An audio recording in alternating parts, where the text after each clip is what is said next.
So today I wanted to briefly talk about Kamen 01 episode 8, so let's get started. So this episode primarily focuses around Mr. Bush and Roy and their victory in this episode over the riders or the main cast of riders. So let's get started.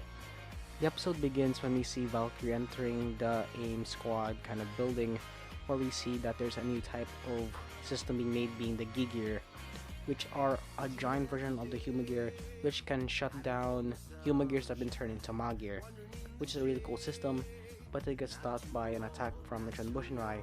We also see that Horobi is already out of that base area and is with Jin and Mr. Assassin, who's been brought back. We see that Mr. Assassin gets a new upgrade in this episode, being 2 swords, and is more of a match to Valkyrie. We see that Jin and Horobi manage to get inside, and Jin finds the Gigir and somewhat hack them.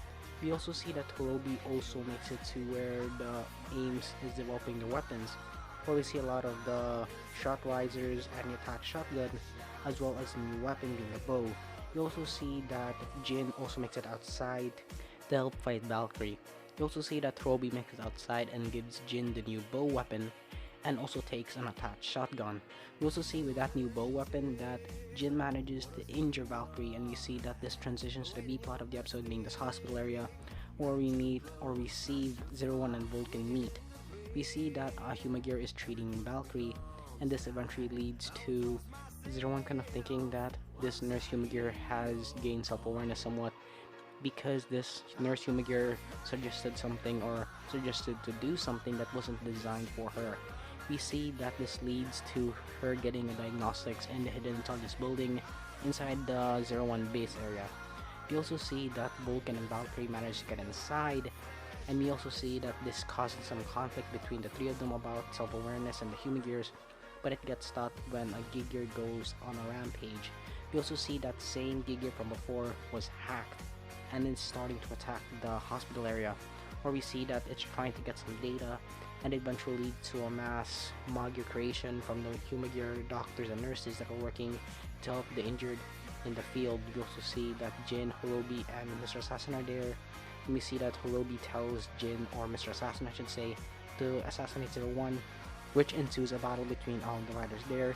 And we also see that Zero One starts taking out Mr. Assassin, and manages to do so by rapidly changing between his different forms that he obtained throughout the series so far, and you see that he ends it with Flaming Tiger. We also see that Horobi is there to pick up the Dodo Extinct Raizki from the remains of Mr. Assassin, and then we see Valkyrie and Jin fighting, who gets assisted by Vulcan. When Valkyrie and Vulcan get the upper hand against Jin, that Horobi arrives to assist him. In the process of doing so, we also get introduced to Horobi's rider form. So Horobi uses the Scorpion Progreski to transform, and his transformation, I really do like it. I prefer it to Jin's a lot, just because of how the Scorpion transforms with Horobi.